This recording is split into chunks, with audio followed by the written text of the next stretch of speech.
पुरीला जाताय? मग हा व्हिडिओ नक्की बघा. आजच्या व्हिडिओमध्ये आम्ही तुम्हाला जगन्नाथपुरीची संपूर्ण ट्रॅव्हल गाईड देणार आहोत. मुंबईहून कसं जायचं, ट्रेन आणि फ्लाईटमध्ये किती फरक पडतो, कुठे राहायचं, दर्शनासाठी काय नियम आहेत आणि जर तुमच्याकडे माझ्यासारखा फक्त 11 तासाचा लेओव्हर असेल तर दर्शन कसं करता येईल, हे सगळं सांगणार आहे.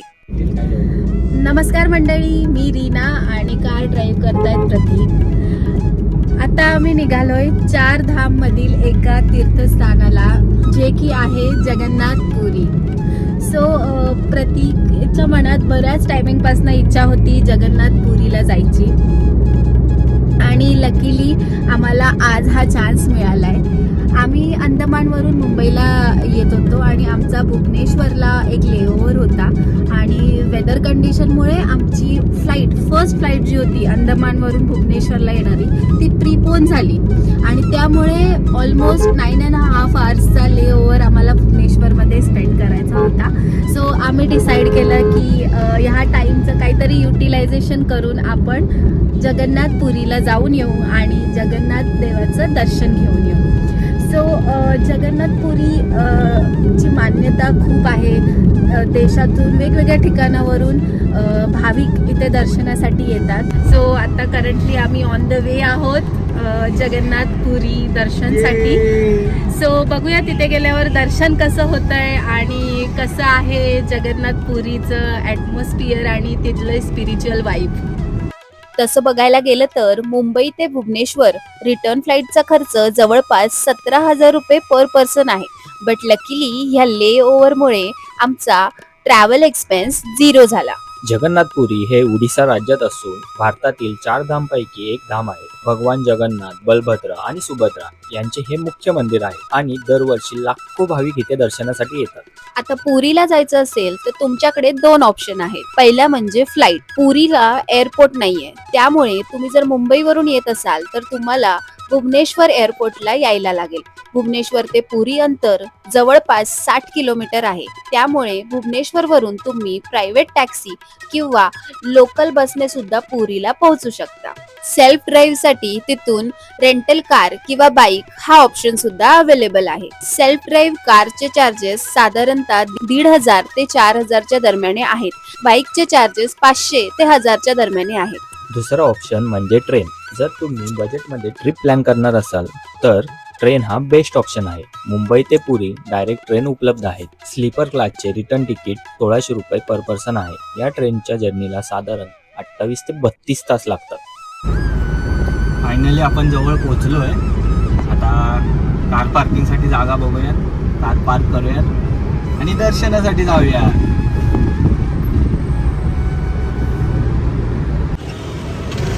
गाईज आता आम्ही कार पार्किंगमध्ये पार्क केले. तिथे पार्किंगचे 50 रुपये चार्ज आहेत आणि ते जरा मंदिरापासून कार पार्किंग लांब आहे, साधारण 1 किलोमीटर ते 1.2 किलोमीटर.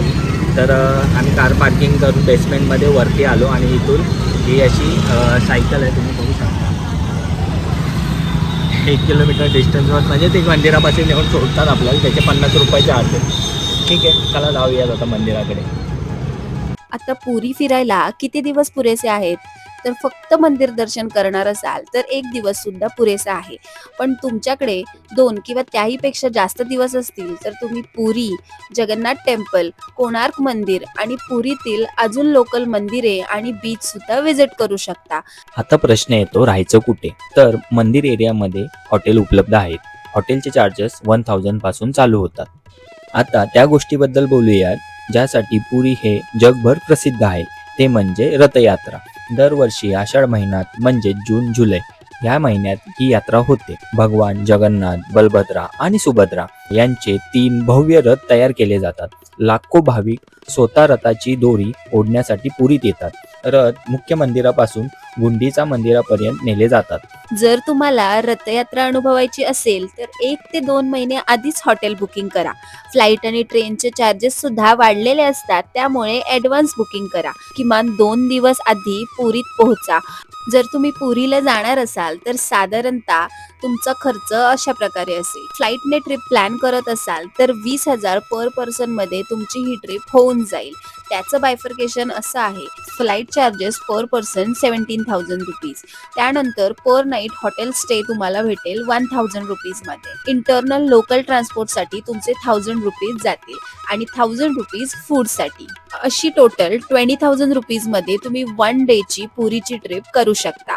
आता तुम्ही जर ट्रेनने जाणार असाल तर तुमचं बजेट 5,000 तुम्ही ठेवू शकता, ज्यामध्ये ट्रेनची रिटर्न तिकीट तुम्हाला पडेल पर पर्सन 1,600 रुपीज, पर नाईट हॉटेल स्टे तुम्हाला पडेल 1,000 रुपीज, लोकल ट्रान्सपोर्ट तुम्ही बाईक घेतली तर पर डे 500 रुपीज आणि जेवणासाठी 500 ते 1,000 रुपीज. अशी 2 ते 3 दिवसासाठी जगन्नाथपुरीची ट्रिप तुम्ही प्लॅन करू शकता आणि ट्रेनने केलात तर हे सगळं तुमचं 5,000 रुपीज मध्ये कव्हर होऊन जाईल. आमचा हा पुरी प्रवास फक्त काही तासांचा होता, पण तो खूप स्मरणीय ठरला. आमच्या या अचानक पुरी दर्शनानंतर जाणवलं की देवाचं दर्शन पण त्याच्याच मर्जीने होतं, त्यामुळे ध्यानीमनी नसतानाही आम्ही पुरीला पोचलो. दर्शन करून मन एकदम प्रसन्न झालं. आता आम्ही परत एअरपोर्टला जातोय. घेतलेली कार एअरपोर्टला ड्रॉप करू आणि back to Mumbai. Bye guys, भेटू नेक्स्ट ब्लॉग. जर तुम्ही जगन्नाथपुरीला जायचा विचार करत असाल तर कमेंट मध्ये जय जगन्नाथ असं नक्की मेन्शन करा.